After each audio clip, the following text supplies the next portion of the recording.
Muri iki kiganiro tuzajya dukora ihema ry'umuryango, tuzarebera hamwe uburyo nzababwira ko kandi nanone ubwiyunge bwa mbere hagati y'umugore n'umugabo bubera mu gitanda, burya no hambere buhera. Iyo rero bwa bwiyunge budashobora kubera mu buriri cyangwa budashobora kubera mu cyumba cy'abashakanye, nzabereka n'uburyo urwo rukundo rubagarirwa abantu batabizi cyangwa uzabane natwe wowe wubatse nawe utarubaka nawe uzigiramo byinshi bigiye bitandukanye, kubera ko nawe tuzagutegurira uburyo ugomba kwitegura kuzinjira mu rugo rushya. Ese umuntu yinjiye mu rugo rushya yitwara ate, bigenda bite? Ni umusore avuye hariya n'umukobwa avuye hariya, buri wese yari afite imico itandukanye n'iya mugenzi we, baraje barayihuje. Muri uko kuyihuza bigenda gute kugira ngo abantu babane neza? Byose rero tuzabirebera hamwe uburyo abantu bashobora kwirinda amakimbirane, bashobora kwirinda kudahuza no kutumvikana mu minsi ya mbere y'ubukwe bwabo cyangwa se y'imibanire yabo bitewe n'amahitamo yabo. Abantu bakagira ihumura, abantu bakongera kwiyumvamo ibyiringiro by'ubuzima, abantu bakongera bakaryoherwa n'urugo, abantu bakongera bakaryoherwa n'urushako, abantu bakaryoherwa bakongera bakumva umunezero, bakumva ubuzima. Na bamwe mu bamama cyangwa se bamwe mu bagore tujya tubona bavuga amagambo adakwiriye abamama bubatse, mbese cya cyubahiro kigaragara mu muryango cyagakwiriye kuba kigaragara ku mugore n'umugabo. Ugasanga abantu bimwe baravuga ibitavugwa bidakwiriye ku YouTube, kandi n'abamama barubatse bafite abana, byose ugasanga ni ibiri kwangiza sosiyete cyangwa se umuryango twavugaga nyine wa muryango dukomokamo. Ushobora kuba uri umuntu ukomeye, ushobora kuba uri umuntu uyobora rwose, abushinzwe kuyobora ukabayobora neza, ukabashyira ku murongo, akazi kagakorwa neza, ukanabishimirwa, ariko wagera mu rugo rwawe bikanga, amahoro akabura, kumvikana bikabura. Kubera iki? kubaka urugo bitandukanye n'ayo mashuri abantu bavuga. Ni ubwenge bw'Imana akabamo n'ubumuntu, kandi reka mbyite gutyo. Tuzarebera hamwe rero icyo abantu bakwiriye gukora, ni iki gituma umuntu ayobora, umuntu akaba yayobora umutwe w'ingabo, akamenya no kuwuyobora ku rugamba, bakarwana bagatsinda. N'urugero ndi gutanga, ariko ugasanga umugore w'ibiro bike cyane murahora mushwana cyangwa se mutongana. Ni ukubera iki? Tuzareba utuntu duto na duto dutuma abantu batumvikana badahuza, ariko kandi nanone abantu barogana bakaroga ingo kugira ngo zitumvikana zidahuza. Hari ibintu byinshi mugenda mwumva mubona ku YouTube, mubona hirya no hino mu bitangazamakuru, mukibaza ibyo ari byo n'inkomoko zabyo ntimubyumve. Ariko tuzarebera hamwe rwose uburyo abantu bakongera nyine kwishimirana kandi abantu bakongera kubana. Tuzarebera hamwe amacenga ajyabaho hagati y'umugabo n'umugore, tuzareba intandaro z'ubusambanyi bwo gucana inyuma, no kubera icyano bacana inyuma, no kubera iki byakuze byabaye ibintu byinshi cyane. Noneho tuzanareba ba bagabo bajya kurya amabrushete, inkoko, amafi, ibiki byose, ugasanga umugabo buri cyumweru cyangwa se mu cyumweru gatatu ajya mu kabari, akajya kunywa inzoga, akajya kurya ayo mafi, mu rugo ntibabiriye. Ibyo byose rero tuzabirebera hamwe, nabyo n'ubusambo, kandi nabyo bituma urukundo rukonja. Hanyuma Imana ibamera umugisha. Iki kiganiro ndakibararikiye, ndakuraritse.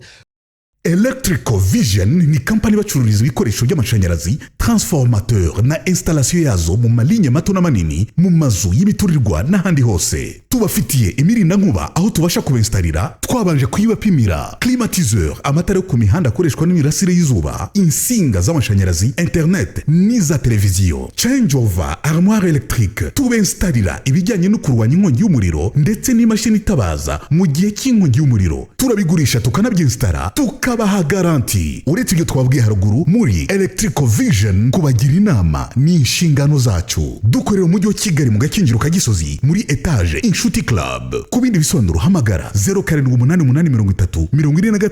0788434353. Ni munyemerere mbasuhuze kandi mbifuriza ibihe byiza nshuti bakunzi bakundwa mwese mo kubana natwe ku muyoboro wa Isaro TV, abari hano mu gihugu cyacu cy'u Rwanda, abari hano mu gihugu cy'i Burundi, abari za Kongo, abari hariya za Goma, mwese aho muherereye, abo duhurira kuri ururimi rw'ikinyarwanda n'ikirundi ndetse n'izindi ndimi zigenda zishamikira ku kinyarwanda cyangwa se no ku kirundi, aho tuvuga tukumvikana. Mwese mbahaye ikaze. Abari i Burayi, abari muri Amerika, abari muri Aziya, mwese mwiyumvemo ikaze. Ninsenga Imana iri sanko bisanzwe aha ni muri studio ya Isaro TV, atuje kugira ngo tuganire n'abakunzi bacu cyangwa se n'abavandimwe bacu mudukurikirana, abo tumaranye iminsi ndetse n'abashya tugiye kwakira. Mbabwira ko muri channel yacu cyangwa se hano ku muyoboro wa Isaro TV tugiye kubazanira ikiganiro cyangwa se tugiye gutangira ikiganiro cyangwa se tunagitangiye. Ni ikiganiro cyitwa ihema ry'umuryango. Ihema ry'umuryango rero ni ikiganiro tuzaganira mu bijyanye nyine n'umuryango dukomokamo. Iyo tuvuze umuryango, hari imiryango myinshi iharanira uburenganzira bwa muntu, hari imiryango ni myinshi, ariko turavuga umuryango tuvukiramo, turererwamo cyangwa se umuryango tubyariramo, tugakuririzamo abana mbese umuryango rero watangiriye mu ngobyi ya Edeni, utangijwe na Adamu na Eva ku bushake bw'Imana cyangwa se ubw'Imana yaremaga Adamu na Eva. Nyuma rero haza kubaho kongera kumuremera umufasha ari we Adamu. Aho rero niho ikiremwa muntu cyatangiye guturuka, naho ikiremwa muntu cyatangiriye. Ahangaha abanyamadini bagiye vuga ngo twaremwe n'Imana. Icyo ndimo mvuga ni uburyo bwo kuvuka mu buryo bw'umugabo n'umugore bahuye, noneho muri kwagura kwabo bakaza kubyara. Muri uko kubyara rero umuryango ushobora gutangira ari umusore n'umukobwa bamaze gusezerana, bamaze kwitwa abashakanye. Muri uko bashakanye rero baraza kurema umuryango, ubwabo babaye umuryango, ariko noneho umuryango wuzura neza iyo bamaze kubyara abana. Burya umuryango ugenda waguka ugenda waguka ugenda waguka. Uyu muryango rero kuva isi yaremwa ntago Satani yigeze akunda umuryango n'umunsi wa rimwe. Niyo mpamvu Adamu na Eva babujijwe amahoro na Satani, kugezwa Satani yacibwaga mu ijuru kubera kurwanya cyangwa se kwanga umugambi mwiza w'Imana wo kurema ikiremwa muntu. Satani yivumbura ku Mana n'abamarayika, mu ijuru haba intambara ikomeye cyane kubera ikiremwa muntu. Hanyuma rero kuva umunsi kugeza isa ntago Satani yatuje, yakomeje guhiga umwana w'umuntu, cyane cyane binyuriye mu muryango. Rero mu muryango ni ahantu hakomeye cyane, niho umuntu akurira. Burya nubwo uburezi cyangwa se amashuri atanga uburere cyangwa se atanga, ariko uburere bw'amashuri burya buza bwunganira uburere umuntu yakuye mu muryango. Iyo mu muryango hakuye uburere butari bwiza, ntago byoroshye kugira ngo mu mashuri bikomeze. Ariko iyo wamaze gukura, ushobora gukurira mu muryango ugoranye, umuryango utumvikana, w'amakimbirane, w'intonganya, wo kurwana, ariko wowe ukazaharanira kuvuga ati byanga bikunda ngomba gukora ukuntu umuryango wanjye wakumvikana. Byananirana nawe ugatekereza kuzakora umuryango wawe cyangwa kuzarema umuryango wifashijemo n'Imana, ukavuga ati umunsi nagize umuryango wanjye byanga bikunda, ntago uzabaho gutya, ntago bizagenda gutya. Burya niyo mihigo cyangwa se nicyo biba bishatse kuvuga. Iyo wanyu mwabayeho nabi mu buryo bwo ari bwo bwose, ko cyane cyane mu buryo bwo kudahuza no kutumvikana, burya wowe ukomoka kuri uwo muryango hari icyo ugomba gukora, riba ari isomo wakuye hariya. Hanyuma rero ni munyemerere tubanze dusenge, nitumara gusenga ndaje mbabwire mu ncamake y'ibyo tuzaganiraho muri iki kiganiro. Tuzajya tuganiramo noneho n'insanganyamatsiko tuzajya tuhuriraho, ariko nkubwira ngo uzabane natwe, wowe wubatse nawe utarubaka, nawe uzigiramo byinshi bigiye bitandukanye, kubera ko nawe tuzagutegurira uburyo ugomba kwitegura kuzinjira mu rugo rushya. Ese umuntu yinjiye mu rugo rushya yitwara ate, bigenda bite? Ni umusore avuye hariya n'umukobwa avuye hariya, buri wese yari afite imico itandukanye n'iya mugenzi we, baraje barayihuje. Muri uko kuyihuza bigenda gute kugira ngo abantu babane neza? Byose rero tuzabirebera hamwe, uburyo abantu bashobora kwirinda amakimbirane, bashobora kwirinda kudahuza no kutumvikana mu minsi ya mbere y'ubukwe bwabo cyangwa se y'imibanire yabo bitewe n'amahitamo yabo. Hanyuma reka dusenge. Mu izina rya Yesu Kristo rifite ubutware, uri umwami mwiza kandi uri umwami w'amahoro, ndagushimye ndaguhimbaje mwami. Shimwa kubw'iki kiganiro, maze iminsi ngitekerezaho, ndeba ibibera hirya no hino, ndeba ibibera mu ngo, ukumva nk'umugore yishe umugabo, umugabo yishe umugore, amakimbirane ni menshi, arava mu muryango, arava ku mugore n'umugabo akagira no ku bana, abana ntibacyumvikana, ababyeyi bamwe na bamwe, isi yabaye kajagari, umuryango urimo uragenda uhungabana. Hari ibyo tubona ku YouTube, umuryango urimo uragenda usenyuka. Nyamara hari igikwiriye gukorwa, uretse wowe wenyine wagira icyo ukora kugira ngo wongere ugaruke, wongere ubumbe, wongere wubake umuryango kandi wubakike. Mu izina rya Yesu Kristo rero iki kiganiro tugiye gutangira, nyemerera kizubaka abatari bakeya kandi kizafashe bamwe bazabana natwe. Nyemerera uzampa iby'ubwenge, ibyo kuvuga, ibyo kubwira abantu byabafasha, byababohora, kandi n'abatumirwa bazanyura imbere yacu nabo baje muri iyi gahunda kugira ngo dufatikanye kubw'uyu muryango, nabo uzabaho ibyo kuvuga. Nyemerera iyi Saro TV izabe iriba, izabe aho abantu banywera bagashira inyota, abagabo n'abagore bakumvikana, abatakundanaga bagakundana, abatahuzaga bagahuza, mbese ibibazo byose, amakimbirane yabaga mu muryango, abo tuzahurira kuri uyu muyoboro. Uzanyemerere mu izina rya Yesu Kristo, imbaraga zawe zifata abantu nk'uko wafashe Sawuli agiye kurenganya ubwoko bw'Imana. N'ahantu abantu bazahafatirwe, ntazaba amagambo asanzwe gusa yo kuvuga bisanzwe, ahubwo hazamanukemo n'amagambo avura, afite umuti uvura, yomora ibikomere, abakomeretse bakomoka, abantu bakagira ihumura, abantu bakongera kwiyumvamo ibyiringiro by'ubuzima, abantu bakongera bakaryoherwa n'urugo, abantu bakongera bakaryoherwa n'urushako, abantu bakaryoherwa, bakongera bakumva umunezero, bakumva ubuzima.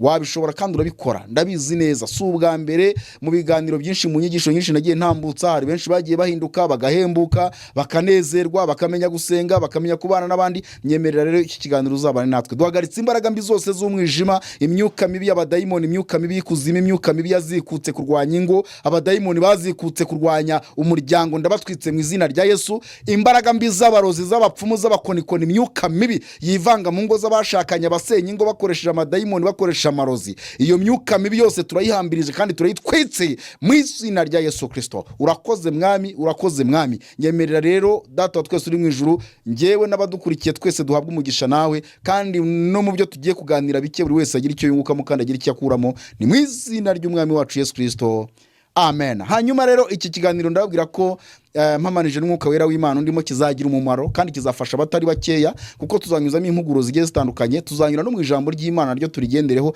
ariko kandi tuzatumira n'abantu bafite aho bafite ubunararibonye mu bijyanye n'umuryango, batubwire batuganirize. Nubwo nanone ubunararibonye bitari ukuvuga, kuko ushobora kubona umuntu hari ari kuvuga akavuga disikuru nziza, ukabona arigisha wenda muri Bibiliya neza, ukabona mbese ibyo avuga ni bizima, ariko wagera mu rugo ugasanga nawe ntago byubakitse neza. Kubera ko tutareba umutima rero ntacyo tuzagendera kuri ibyo ngibyo, cyangwa Imana izadutoranyiriza abafite wa mutima nabo bakavuga ibibarimo ku buryo bishobora kugenda bigahindura abantu. Hanyuma rero muri iki kiganiro nta bindi tuzaganiraho, tuzarebera hamwe rwose uburyo abantu bakongera nyine kwishimirana kandi abantu bakongera kubana. Tuzarebera hamwe amacenga ajyabaho hagati y'umugabo n'umugore, tuzareba intandaro z'ubusambanyi bwo gucana inyuma, no kubera icyano bacana inyuma, no kubera iki byabaye ibintu byinshi cyane. Noneho tuzanareba na bamwe mu bamama cyangwa se bamwe mu bagore tujya tubona bavuga amagambo adakwiriye abamama bubatse, mbese cya cyubahiro kigaragara mu muryango cyagakwiriye kuba kigaragara ku mugore n'umugabo. Ugasanga abantu bamwe baravuga ibitavugwa bidakwiriye ku YouTube, kandi n'abamama barubatse bafite abana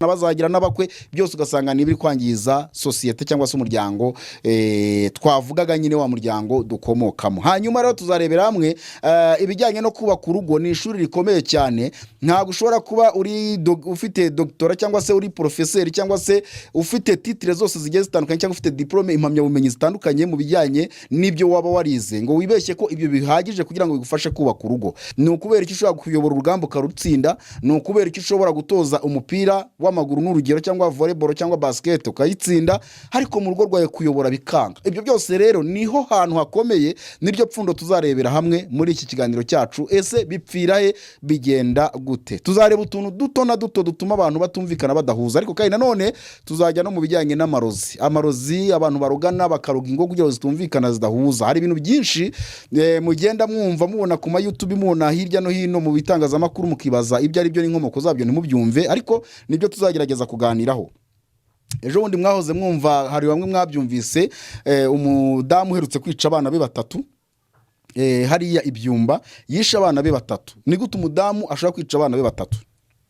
Hari abavuze ngo yarwaye mu mutwe, yagize gute, ariko kubasenga n'ababana n'Imana n'ababana na Yesu neza, tuzi ko hari imbaraga mbi zasutswe mu isi, si no muri iki gihugu gusa, zo kutumvikana no kudahuza, aho umuntu ashobora guterwa cyangwa se kurogwa bakamwoherera imyuka mibi ituma yanga abana, bituma mbese abantu b'Iburayi bajya bamamagara bakambwira ati mfite umwana utagushaka kubonana n'abantu, uhora mu cyumba, yavuye mu kazi, ntashobora kuza aho abantu bari. Ugasanga baruza umuntu gutinya abantu, yabona abantu akabona ni nk'ibikoko, cyangwa se akumva abadayimoni bakamubwira ko umuryango umwanga. Ibyo ngibyo rero bigahita bimera nk'ibya Nebukadineza, umwami Nebukadineza tubona muri Bibiliya, ngo yageze igihe kubera kwiyemera no kwishyira hejuru, noneho Imana imucisha bugufi, imujyana kwiga ajya mu ishyamba. Ngo yageze igihe abona ngo abantu ni ibisimba, abona ibisimba n'abantu, ngo akuramo imyenda ya cyami, arirukanka ajya mu ishyamba, ajya kubana n'inyamaswa imyaka 7. Nyuma rero ngo Imana imugaruramo ubwenge, aza kumenya ko mu by'ukuri ahari atariho yakagombye kuba ari. Nanone rero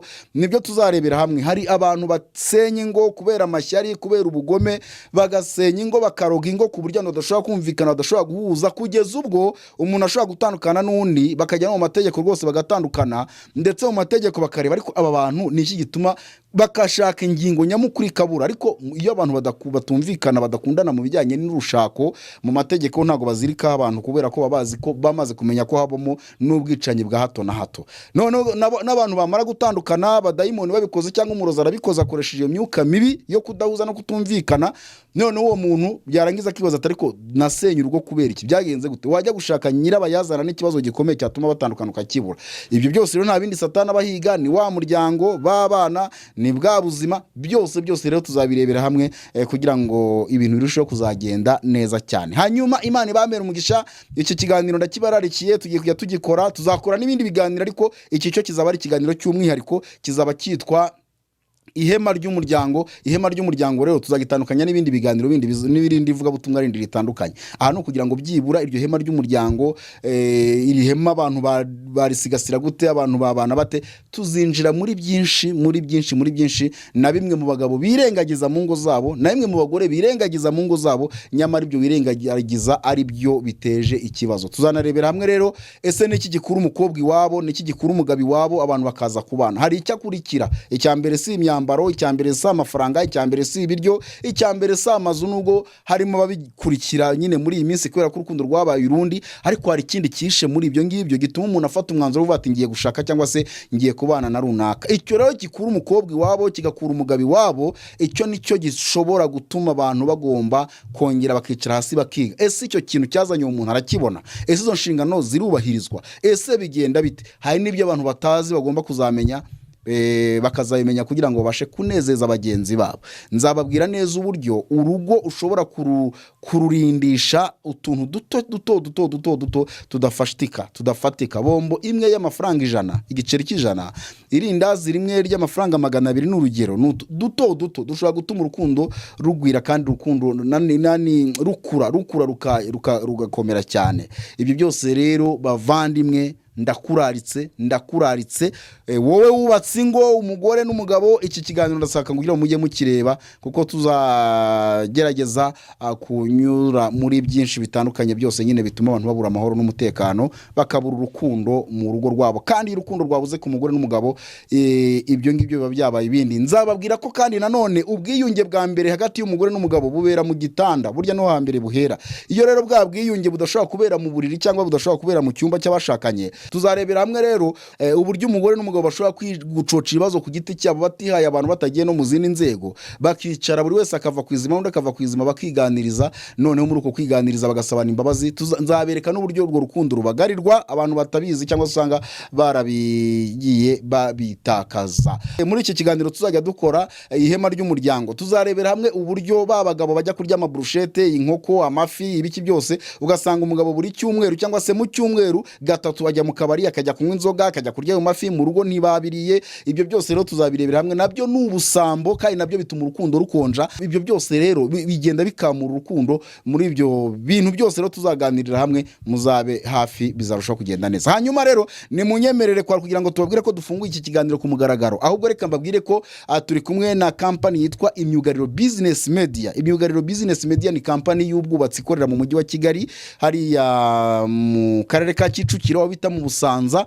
Utambutse gato centre de santé ya Busanza ni nka metero zingahe rwose zitagera kuri 20, uhita ubona etage. Iyo etage rero niho bakorera muri niveau yo hasi ku muryango wa 3. Imyugariro Business Media ibafasha mu bijyanye n'iby'ubwubatsi, inzu yose wakwifuza barayikubakira, kubera ko bafite aba engineer cyangwa se aba technicien mu byo kubaka. Ariko kandi nanone si ukubaka gusa, kuko bagufasha mu kuguhitiramo amabati. Bantu usanga basakaza amabati nyuma y'umwaka ugasanga yacuye, no, bagufasha rero mu guhita nk'amabati meza, aho basanga hariya bakakwereka amabati ugahitamo, ubundi mukajya ku ruganda bakagukoreshereza amabati, cyangwa se akakugeraho waba uherereye hose mu ntara bitewe n'ubwumvikane mwagiranye. Reka nkubwire ko babasakarira inzu, babasakarira ibisenge bakoresheje imashini zabugenewe, imashini zikoresha amavisi pana imisumari. Iyo mashini yihutisha akazi, isakara neza, kandi rwose sugo ndabisobanura gute, nizo Burayi bakoresha, mu bihugu byateye imbere nizo bakoresha, no mu Rwanda arabazikoresha ariko bakeya. Imashini zisakara rero abantu bakwiriye mbese nagashya mu bijyanye guhonda. Burya amabati y'ihonda rukuntu kubita inyundo igahusha, cyangwa se umusumari ukaba wavamo gasubizamo undi, ugasanga inzu itangiye kuva, ya parafu yawe njiza ya Samu yatangiye kwangirika kubera ko hatangiye kuva, kubera wenda iyo misumari yinjijwemo nabi. Simvuze ko bakoresha imisumari wenda amazu yose ava, oya n'urugero nari ntanze, ariko amavisi yo ntagahusha, kandi ikindi ifunga neza idasakuza. Niyo ugiye kuyihindura kwa kuntu umuntu avuga ati tugiye wenda ngiye kwimuka cyangwa barakwimuye, leta irakwimuye bitewe n'impamvu runaka, ugarura ya mashini ugashyiramo ya ntuzi gakuramo ya mavisi, pana yanyundi igenda ishikaguza, usanga nibateho ryari ryagondamye. Rero barayibafashamo, kandi babikora bahereye mu gisenge, n'igisenge bagenda bafungisha imbaho ayo mavisi barayibakorera rero. Ariko kandi nanone n'abandi bafite amazu yacuye, amabati yacuye, niyo nanishatse kuvuga, ugasanga amabati wenda waguze pirate cyangwa se amazi igihe arashaje, inzu yawe hasi iracyari nzima ariko urareba igisenge ukumva kiraguteye ubwoba, wigira ikibazo izo mbogamizi zishire. Imyugariro Business Media baragufasha mu kugusigira amarangi ajyanye n'amabati. Mvuze ajyanye n'amabati, ntago ari amarangi amwe bagura muri za kenkayori, oya ni amarangi y'amabati. Ushobora no kuvuga ati jewe nari nsanzwe mfiteho irangi ry'umukara, amabati nayaguze afite irangi ry'umukara, none ndashaka mu mpindurire shokora. Byose barabigukorera ko bafite amarangi agera kuri 12. Ayo yose rero uhitamo namahitamo yo kugira ngo uhitemo irangi uri bukoresha. Ikindi nuko bakoresha imashini zipuriza amarangi, apana uburoso. Ntago uburoso wabusigisha irangi bakoresheje iki, bakoresheje uburoso. Ntago uburoso bukora ku mabati, ntago bikunda. Ni irangi basigaho rijya kumera nk'iryo bapuriza ku mamodoka. Ubwo rero iryo rangi baguha garanti rimara igihe rwose, kandi ni irangi rihangana n'izuba. Ubwo rero wari ufite ikibazo cy'amabati yacuye, baragufasha. Kandi mbere yuko babikora barabanza bakoza amabati yawe, bakabanza bakayakuraho umwanda, bakajya mu mireko. Muziko mu mireko hagenda hajyamo ibintu byinshi, kandi uziko ku mureko amazi avamo benshi barayakoresha. Rero tubanza bagutunganya n'iyo mireko yawe kugira ngo imyanda yaguyemo yose ivemo. Ibyo rero baragira gute, barabigufashamo. Si ibyo gusa rero, babakorera inzugi. Bafite mashini zikora inzugi, gusudira, none bakabakorera inzugi z'imiryango, iz'amadirishya, n'inzugi zo ku bipangu cyangwa se zo ku miryango nyine y'ibipangu. Ndetse mu nzugi babakorera habamo n'urugi rukoreshwa n'imashini irusunika, kugira ngo utahe uvuze ihoni usakuriza abo muri quartier. Hari uburyo bwiza rero bw'ikoranabuhanga bakoresha urwo rugi rwawe. Wahagera kubera kuba wagendanye telekomande, ugakora kuri telekomande urugi rukakumvira rugakinguka. Ibyo byose rero babigukorera bikagenda neza cyane. Hanyuma si ibyo gusa, kubera ko Imyugariro Business Media yo mwavuganye mu kukubakira inzu, bagushiriramo za kamera z'umutekano, bakagushiriramo rwose uburyo nta muntu kuvogerera urugo. Hari n'amatara rero nayo abantu bakoresha, ayo matara ya sensa, amatara arwanya cyangwa se akumira amabandi cyangwa akumira ibisambo. Ariko kandi n'abandi bavogera amazu y'abandi ngo nabaterekera, ngo nabacuragura, babyinira inyuma y'amazu y'abandi. Abo nabo rero ayo matara bahabura kabirukankana rwose. Reka rero nkubwire ngo aho wabuherereye hose, ukeneye ko twagufasha, ukeneye ko tubigufashamo, kandi ibyo byose nyine nanjye mba mbirimo, mba mpari rwose, ntugire ikibazo cyabyo. Iyo tukubwiye ngo ni karite, niba kubakira inzu hari ukuyikurikirana. Ikindi nuko ushobora kuvuga ati ngiye ndi Burayi,